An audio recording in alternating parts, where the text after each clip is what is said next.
Sir, आप नव निर्वाचित हनुमानगढ़ जनपद अध्यक्ष हैं। क्षेत्र की बहुत बड़ी जिम्मेदारी आपके सामने है, कैसे लेते हैं इस चुनौती को? अभी तक जैसे आपने जैसे ही पदभार अपना ग्रहण किया और जो पिछला सत्र था, जो जनपद अध्यक्ष उनका कार्यकाल और पंचायतों में व्यापक स्तर पर भ्रष्टाचार देखा जा रहा था, तो आपके आने से क्या उसमें अभी आपने गौशाला आवारा पशुओं को लेकर बात छेड़ी। बहुत सारी ऐसी कितनी गौशाला है सर, बताया कि आपके क्षेत्र में संचालित है और पूरा लगभग विधानसभा अपना ये माना जाए तो उसके ग्रसित है। जी जी, इस पर आपका रुख जाना चाहेंगे? इंडिया रिपब्लिक न्यूज़ के सभी दर्शकों को मेरा नमस्कार। आज व्यक्ति विशेष के शो में जो हमारे साथ खास मेहमान जुड़ रहे हैं वह हनुमानगढ़ जनपद अध्यक्ष आदरणीय श्री गोविंद नारायण तिवारी जी। सबसे पहले मैं उनका अपने चैनल में स्वागत करूंगा। सर, स्वागत है आपका। धन्यवाद। सर, आप नव निर्वाचित हनुमानगढ़ जनपद अध्यक्ष हैं। क्षेत्र की बहुत बड़ी जिम्मेदारी आपके सामने है, कैसे लेते हैं इस चुनौती को? चुनौती को तो पूरी सर पे अपने रखा हूँ और पूरे उसको प्रयास में ला रहा हूँ। ये जनपद पंचायत हनुमाना हमारी 98 पंचायतों का एक केंद्र है और केंद्र सरकारों द्वारा या प्रदेश सरकारों द्वारा चाहे सरकारें किसी की नहीं हो, तो सारी योजनाओं को जब वहाँ से भेजा जाता है तो सीधे जनपद में ही आती हैं योजनाएं और उन योजनाओं को संचालित करने के लिए, क्रियान्वित करने के लिए तो बहुत बड़ी जिम्मेदारी का काम होता है। ये हर जन, चाहे दिव्यांग हो, निराश्रित हो, वृद्ध हो, किसी भी प्रकार का हो, अपाहिज या दीन दुखी है या कोई बेरोजगार है, बेरोजगारी संबंध भी यहाँ बहुत बड़ी, बेरोजगारी एक बहुत बड़ी संकट है यहाँ और बेरोजगारी को भी दूर करने का प्रयास हम जनपद स्तर से करेंगे। हम तमाम अपने कर्मचारियों को, तमाम अपने अधिकारियों से बात कर रहे हैं बराबर कि उनके लिए कोई न कोई योजनाओं का जो संचालन केंद्र से या प्रदेश से हो रहा है तो सही तरीके से हमारे बेरोजगारों तक भी वो पहुँचे। हम किसानों की भी लड़ाई लड़ने का प्रयास कर रहे हैं। अभी तक मैं रोकूंगा सर इसमें थोड़ा। अभी तक जैसे आपने जैसे ही पदभार अपना ग्रहण किया और जो पिछला सत्र था, जो जनपद अध्यक्ष उनका कार्यकाल और पंचायतों में व्यापक स्तर पर भ्रष्टाचार देखा जा रहा था, तो आपके आने से क्या उसमें गुंजाइश? देखिए, मैं तो ये समझता हूँ कि गड़े मुर्दे उखाड़ने का मैं बहुत काम नहीं करता हूँ, कौन ने क्या किया है। बहरहाल अगर कोई बड़ा भ्रष्टाचार है और जनता के नज़रों में है या शासन प्रशासन के नज़रों में है तो उस भ्रष्टाचार के लिए मैं नीचे से लेकर ऊपर तक उसके लिए जागरूक भी करता हूँ जनता को, सरकार को भी बताने का प्रयास करूँगा कि अगर ऐसा कोई भ्रष्टाचार है तो उसकी सही कार्रवाई की जाए। पर मैं पीछे के क्या हुआ क्या नहीं हुआ इस पर बहुत विश्वास नहीं करता। किन कामों को प्रमुखता से आप ले रहे हैं? पहले मीटिंग में आपने जुड़ा पहले अपने कैबिनेट में, तो कौन सी किन कामों को प्रमुखता से उठा रहे हैं? हम जैसे आपके यहाँ ये कि गौशालाओं का जो निर्माण है, हमारे यहाँ ये मवेशियों का बहुत बड़ा एक आतंक कहिए या उनके लिए जो नुकसान कर रहे हैं किसानों के लिए एक ये अभिशाप ही कहिए कि इस पर हमारे सरकारें कोई विशेष रूप से ध्यान नहीं कर रही है। और हम लोग इन गौशालाओं के द्वारा कहाँ कितनी गौशालाएं सरकार द्वारा मंजूर की गई, कितनी बनी, कितनी अधूरी हैं, इसकी सब जानकारी ले रहे हैं और प्रयास कर रहे हैं कि पहला तो हमारी प्राथमिकता से ये मवेशियों का सुचारू रूप से इनके रहने का, इनके खाने का, इनके पीने का सही व्यवस्था हो सके। और हमारे जो गौशालाओं के संचालक लोग हैं उनसे भी मैं निवेदन किया हूँ, कर रहा हूँ बराबर, इन मवेशियों पर नज़र रखें, इनको पानी भूसा का इंतजाम किया जाए। अगर ना हो सके तो सरकार से बात करें और सरकार से भी अपेक्षा करेंगे कि इन सब बातों पर ध्यान रखें और किसानों को निजात दिलाए। नहीं तो किसान तो हमारे भूखों मर रहे हैं। ये हमारी पहली हुई। दूसरी हमारी प्राथमिकता शिक्षा से जुड़ी हुई है कि आजकल बहुत शिक्षा में हमारे विद्यार्थी, एक कहने को तो कोरोना आया था बीच में, लेकिन उसके बावजूद भी, कोरोना हटने के बावजूद भी शिक्षण संस्था जो है वो अच्छी ढंग से चल नहीं रही है।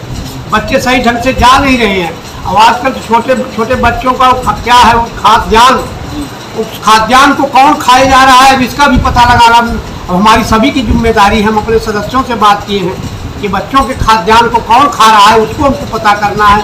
बहुत बच्चे शिकायत करते हैं कि मेनू के आधार पर हमें भोजन नहीं मिलता है, और भोजन उनका नहीं मिलता है तो उनके दिमाग का विकास नहीं होगा। और सरकार जो भोजन की व्यवस्था करती है इसीलिए कि उनके ताकि विकास का दिमाग का विकास जो है सुचारू रूप से हो सके। मेरी दूसरी प्राथमिकता तो शिक्षा विभाग, बहुत स्कूलें जो हैं बहुत बैठने के कमरे नहीं हैं, मैं उनके लिए कार्रवाई किया हूँ। निर्माण समिति में, शिक्षा समिति में बात कर रहा हूँ कि बनाया जाए। और तीसरी बात, ये आंगनबाड़ी जो संचालित हो रही इनमें बहुत भवन नहीं है, बिना भवन के संचालित हो रही, कैसे कैसे लोग, कैसे कैसे शासन प्रशासन ने उन बच्चों को बैठने तक की व्यवस्था नहीं कर पाई। उसके लिए आंगनबाड़ी भवन के हम स्वीकृति के लिए ऊपर लिख रहे हैं, कल लिखे हैं और आगे लिखते रहेंगे। अभी आपने गौशाला आवारा पशुओं को लेकर बात छेड़ी, बहुत सारी ऐसी कितनी गौशाला है सर बताया कि आपके क्षेत्र में संचालित है? हमारे इस गांव क्षेत्र में 54 गौशालाओं का जो स्वीकृत था वो स्वीकृत मिला था, पर इसमें अभी 7 ही गौशालाएं पूर्ण रूप से बन चुकी हैं। बाकी गौशालाएं कोई अधूरी पड़ी है, कोई का शिलान्यास, क्या कहते हैं शिलान्यास, जो संचालित है कृपया उसे बताएं, जो मतलब धरातल पर काम हो रहा है। संचालित है उनमें विशेष रूप से बात यह है कि हमारे वहाँ के प्रतिनिधि लोग आकर के कहते हैं सरकार इनको खाने पीने की व्यवस्था नहीं दे रही, हम क्या करें। हम उसके लिए भी सरकार को, मुख्यमंत्री तक को पत्र लिखवा रहे हैं कि लिखो भाई कि इनकी व्यवस्था कैसे की जाए। पता यह भी चल रहा कि कागज में भूसा खरीदी हो रही, 10-10 लाख रुपए की भूसा खरीदी हो गई, गौशाला में मवेशी नहीं है। तो ऐसी बताया ना, जैसे कोई गौशाला संचालित हो उसका बताएं आप हमें, तो उसको हम जाके निरीक्षण करेंगे, दिखाएंगे कि आपकी बातों में कितनी। आप चले जाइए बरभद्रगढ़ जाइएगा, वहाँ पे एक गौशाला चल रही है, एक बघैला में चल रही है, एक पाती की तरफ चल रही है। आप जाएंगे उनको देखेंगे। हम तो जा करके नहीं जा पहुँचे, तो ही लोगों को बुला करके जो गौ संरक्षण में लगे हैं उनको बराबर बता रहे हैं कि इनको खाने पीने की जो व्यवस्था ना हो पाएगी तो बताइएगा, तो मैं कोई न कोई अपने सदस्यों से या अधिकारियों से उनसे बात करके ऊपर जाऊँगा, कलेक्टर साहब से बात करूँगा, जिला पंचायत सीओ से बात करूँगा। आम रिकॉर्ड ये चालू है सर? हाँ बिल्कुल, जो जिन गौशालाओं का अपने नाम बताया जी चालू है सर। एक बहुत बड़ा मुद्दा नशा को लेकर है जी, और पूरा लगभग विधानसभा अपना ये माना जाए कि उसके ग्रसित है। जी जी, इस पर आपका रुख जाना चाहेंगे? इस पर हमारा रुख क्या जानना चाहेंगे आप इस वक्त देखिए प्रदेश सरकार ने नहीं बढ़ावा हो रहा है मऊगंज, मतलब पूरे मऊगंज विधानसभा में आप जनप्रतिनिधि है। हाँ हाँ बिल्कुल, प्रदेश सरकार ने, आपने नहीं सुना कि शराब की दुकानों का ठेका और बढ़ाया जाए? क्या आपने नहीं सुना कि ठेके जो शराब पे चलेंगे उनमें पुलिस भी बैठेगी शराब पिछवाने में? क्या आपने नहीं सुना कि उनमें लेडीज बैठेगी आकर्षित करने के लिए जनमानस को कि आए और शराब खरीदे? ऐसा आपने सुना होगा। अगर पक्षपात की धारणा से हमारी मीडिया इस बात को अगर ना सोचे कि बहुत बड़ी लड़ाई है कि हम लोग की कितने नशे के लिए नहीं लड़ते हैं, पर जब सरकारें उस पर ऑब्जेक्शन नहीं लगाएंगी तो क्या होगा? किसी बेरोजगार की बेरोजगारी दूर नहीं होगी तो नशा नहीं करेगा तो क्या करेगा वो? बेरोजगार अगर जो आतंक का रूप कौन बन रहा है, नशेड़ी कौन बन रहा है? आज प्रदेश में जो बेरोजगारी की व्यवस्था छाई है, प्रदेश से लेकर के हमारे मऊगंज में भी जो बेरोजगारी की व्यवस्था है, वह बेरोजगारी भी नशेखोरी में महान भूमिका अदा कर रही है।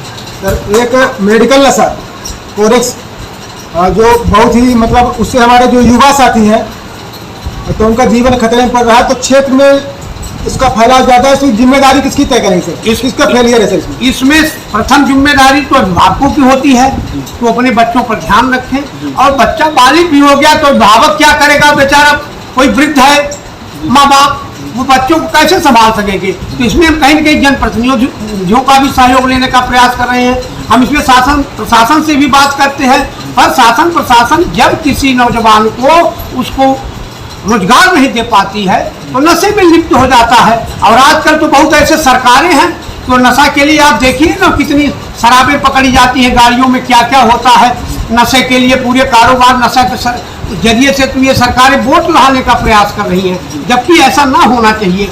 ये महान खतरनाक एक देश के साथ नहीं, प्रदेश के साथ ही नहीं, हमारे क्षेत्र के साथ भी ये बहुत बड़ा खतरनाक ये कि कोरोना से भी महामारी की कोरोना है। हम तो जन सदस्यों से भी बात कर रहे हैं, अधिकारियों से, हमने पुलिस प्रशासन से कहा कि आप छोटे छोटे जो पता लगता है कि ये छोटी दुकान के मेडिकल वाले हैं, आप मेडिकलों में छापा मारेंगे तो देखेंगे बड़े बड़े जो मेडिकल दुकानें उन्हीं की सप्लाई होती है, छोटी छोटी दुकानों में जो कोरेक्स से आ रही, कहाँ से आ रही है ये पता करवाइए, कहाँ से आएगी? बड़ी बड़ी मेडिकल दुकानों से ही आ रही है। और बड़े बड़े मेडिकल दुकान जो मंत्रियों से सेट है, जो मुख्यमंत्रियों से सेट है, वही मेडिकल स्टोर चला रहे हैं और वही भेज रहे हैं। अब देखेंगे आप तो एक लड़का कोई पकड़ जाता है कोरेक्स पीने वाला, पर वो पीने वाले को लोग पुलिस परेशान कर रही है।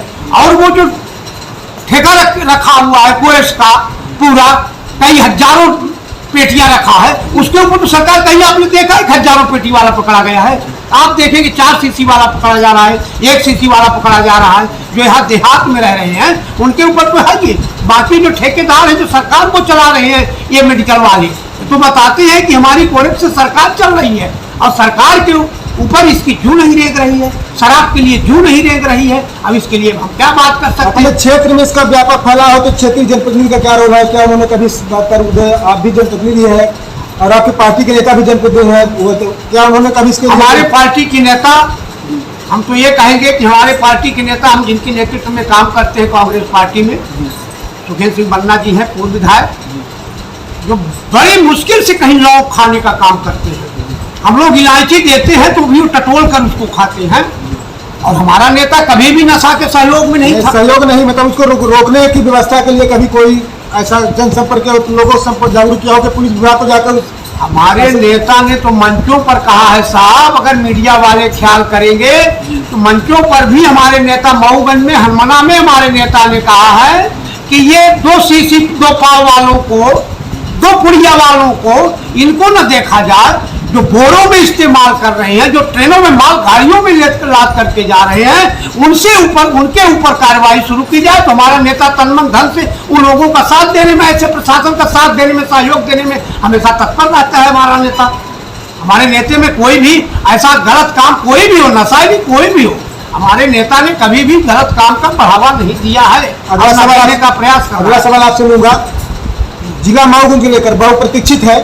जब चुनाव आता है तभी जिले के मुद्दे को हवा देते हैं। अभी लगभग 2 सप्ताह 3 सप्ताह पूर्व मऊगंज विधायक ने इसको हवा दिया कि मऊगंज जिला बनने वाला है।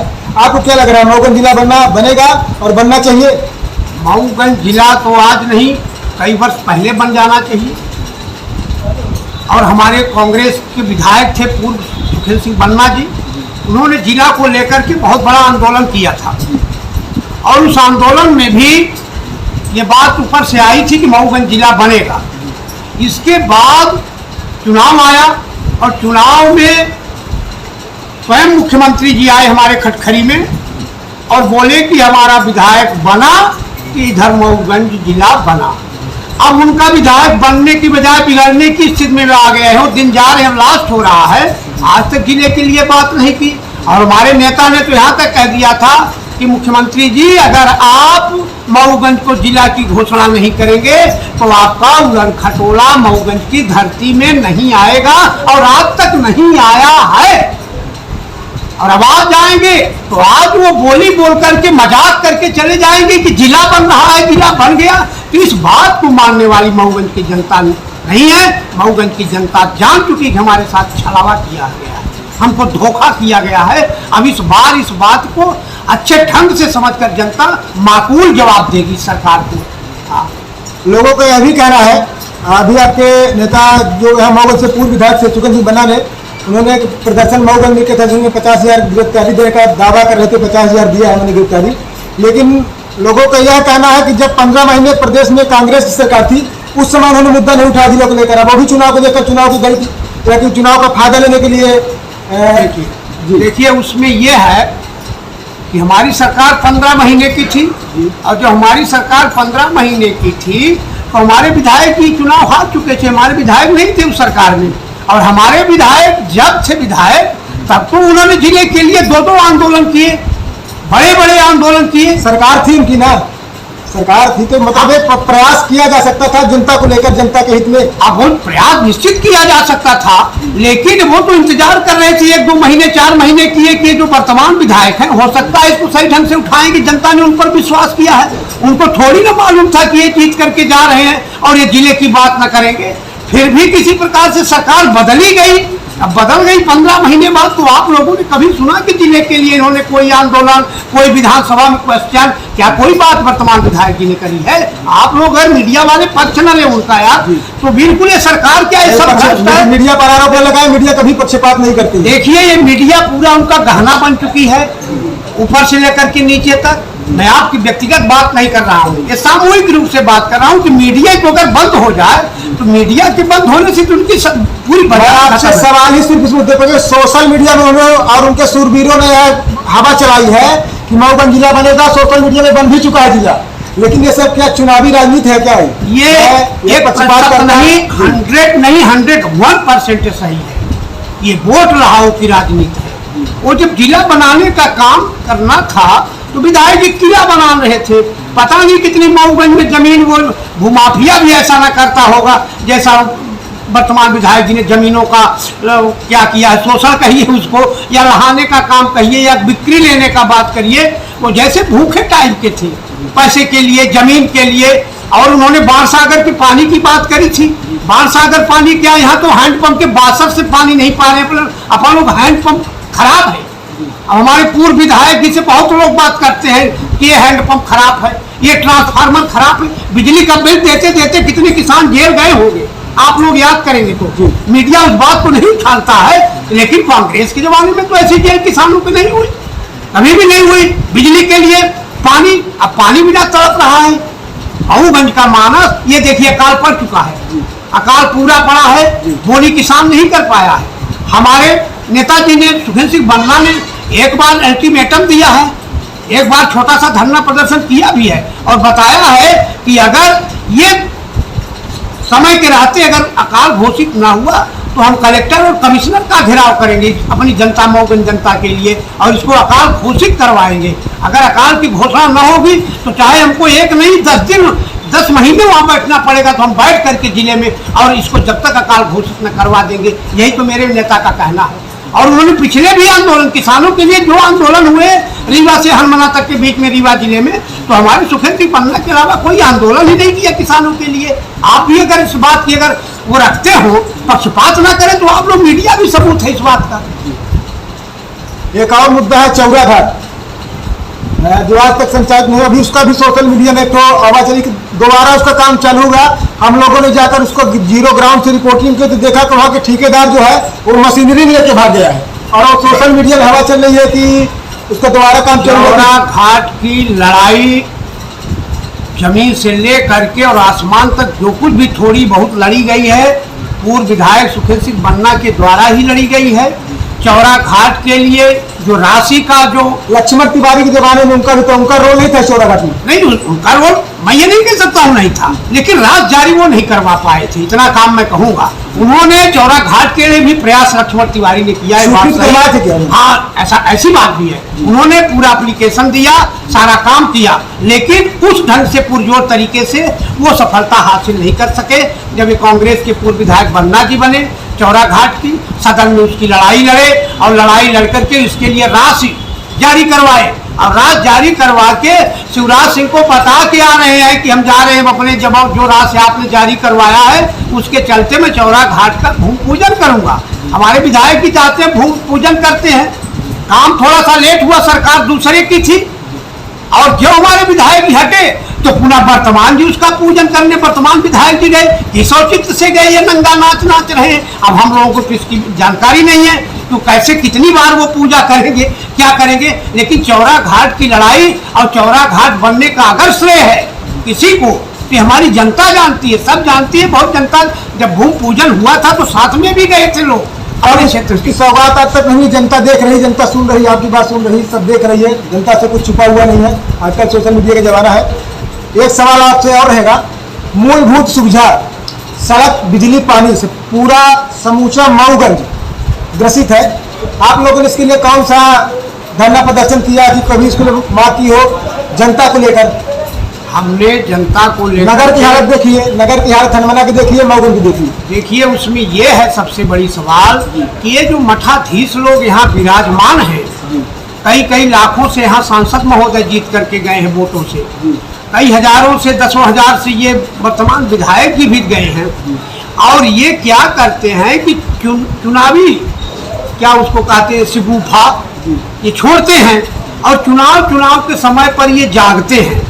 जैसे मगरमच्छ जागता है कोई अपने शिकार के लिए, ये शिकार को अधिगृहित, अतिक्रमण करने के लिए, शोषण करने के लिए वोट आएगा तब ये जाग जाते हैं। और हमारे नेता ने तो क्या बताए, पूर्व विधायक जी ने 1700 से लेकर के 1800 हैंड पंप दिए थे गांव में, सबूत बैठे हैं जनता।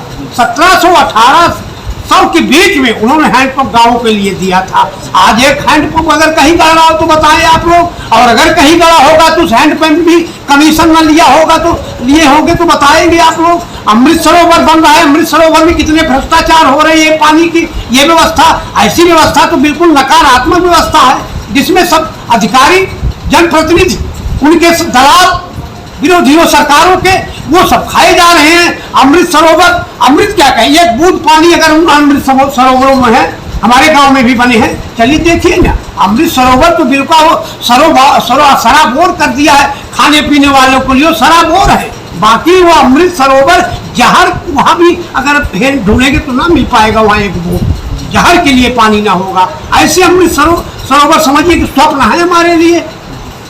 ऐसी पानी की व्यवस्था जो इनके द्वारा की गई। सड़क के लिए इन्होंने क्या नहीं कहा था, आपने नहीं देखा था कि शिवराज सिंह बोले थे कि मेरे MP की चलिए बात रोड देखे तो अमेरिका की तरह होगी, अमेरिका से भी अच्छी है। नहीं, आप लोगों ने सुना होगा आप लोगों ने।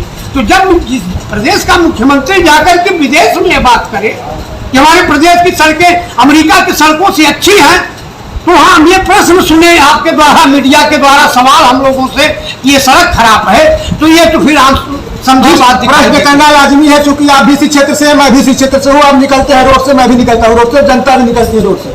मैं वो बात बोल रहा हूँ कि चूंकि सभी लोग उससे पीड़ित हैं, तो कभी इन मुद्दों को लेकर आपके द्वारा जिला बनाने के लेकर तो आपके द्वारा 50,000 की गिरफ्तारी दी गई, लेकिन सड़क के लिए क्यों नहीं दी जा रही गिरफ्तारी, मैं ये जानना चाह रहा हूँ। देखिए, उसमें बात ये है सिर्फ कि कभी आप लोग जिस प्रकार से ये सवाल जवाब हम गैर पार्टियों से आप लोग करते हैं, मैं उनसे भी करता हूँ, जवाब देने से भागते हैं तो क्या किया जाएगा। जनता, मैं आपकी बात रख रहा हूँ, उनको वो नहीं दे रहा। तो अब अगर वो जवाब देने से भागते हैं तो ये फिर मीडिया में स्पष्ट रूप से बात आनी चाहिए ना कि हमारे सवाल से भाग रहे हैं। तो कई बार देखा गया, कई बार सुना गया, पहली बार नहीं। देखिए, उसमें ये है कि हमारे नेता अभी देखिए देश में राहुल गांधी की अगुवाई में 3500 किलोमीटर की पदयात्रा चल रही है।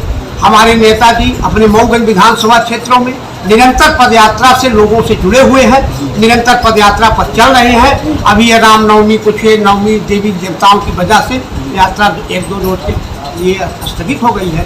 बाकी ये नवमी के बाद पूरा निरंतर यात्राएं चलती हैं, और उन यात्राओं में हमारे नेता यही तो देखते हैं कि कहाँ बिजली खराब है, कहाँ पोल चाहिए, कहाँ बल्ब नहीं है, कहाँ पानी नहीं है। और ऐसी जगह पर जहाँ समस्याओं का विकराल, इस प्रकार से समस्या विकराल होती है, वहाँ तो बहुत यात्रा में बहुत जगह कर्मचारियों को बुलाए हैं और बुला के बताए हैं कि इस हैंडपंप में बासन लगा दो, इस खंभे को सही कर दो, इस केबिन को जोड़ दो। बहुत यात्रा में कर्मचारियों को उन्होंने, अधिकारियों को फोन कर करके कि आप हमारे चैनल के माध्यम से हमारे दर्शकों को बताएं कि क्या सड़क, बिजली, पानी के मुद्दे को लेकर, जनता के हित को लेकर जो वर्तमान में दयनीय स्थिति बनी है रोडों को लेकर, उनके लिए आप कोई पहल करेंगे आने वाले दिनों में? देखिए, उसमें निरंतर पहल हो रही है। हमारी यात्रा ये जो खत्म होगी, यात्राओं के समापन के बाद हम एक लंबी लड़ाई लड़ने जा रहे हैं।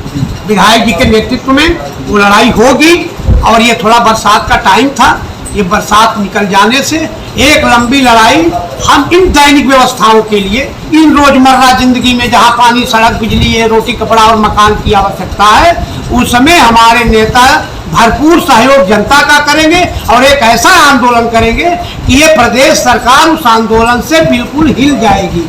हाँ, हमारे चैनल के माध्यम से जो आपके हमारे पूरे मऊगंज क्षेत्र के दर्शक हैं और आपके सहयोगी भी, आपके सहयोगी हैं, उनको क्या मैसेज और संदेश देना चाहिए? मैसेज हम ये देना चाहेंगे कि आप आने वाले समय में आप लोग जिस प्रकार से देश में ये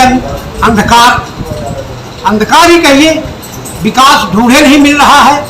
इतने साल हो गए, विकास अभी पैदा हुआ ही नहीं, पता नहीं क्या हो गया, वहाँ सूखा पड़ गया या कोई गड़बड़ी आ गई कि गर्भ से अंदर से नहीं निकल पाया विकास को ढूंढे नहीं पा रहे हैं अपन लोग। इसलिए मैं कहता हूं कि अगर विकास को आपको पाना है तो आइए कांग्रेस का साथ दीजिए, कांग्रेस का हाथ मजबूत कीजिए। देश में, प्रदेश में, जिले में, अपने क्षेत्र में जो कुछ भी हम आज देख रहे हैं वो कांग्रेस की ही देन है, या जो कुछ भी हम भविष्य फ्यूचर में पाएंगे वो कांग्रेस के द्वारा ही पाएंगे। बाकी तो स्कूल, अस्पताल, ये सड़क, पानी, बिजली, इनसे कोई भारतीय जनता पार्टी के नेताओं, सरकारों से कोई लेना देना नहीं है। वो तो क्षणिक व्यवस्था दे करके स्कूल का गेट बंद करा के बच्चे को बुलवा देते हैं कि चलो सोसाइटी में गल्ला लो। ये गल्ला कोई वो घर से नहीं दे रहे, ये कांग्रेस की ही व्यवस्था है। कमलनाथ जी ने क्या नहीं किया? कमलनाथ जी ने गेहूं और वो चावल आता था, दाल की व्यवस्था किया था, उन्होंने चने की व्यवस्था किया था कमलनाथ ने कि चना भी आप बैठे दर्शक, आपको मालूम होगा सोसाइटी में चने की व्यवस्था की गई थी। कमलनाथ जी ने 300 पेंशनों को 600 किया था। कमलनाथ जी ने 21,000 शादी में कन्या विवाह में जो मिलता था 51,000 किया था। वही तो 15 महीने की सरकार में ऐसे बहुत सारे काम हुए जो भारतीय जनता पार्टी 20 वर्षों में काम वो नहीं कर पाई। बहुत बहुत धन्यवाद आपको, आपने अपना कीमती टाइम निकाल कर दिया, उसके लिए थैंक यू सर। धन्यवाद, धन्यवाद आपका भी हमारी तरफ से, हमारे सदन की तरफ से धन्यवाद।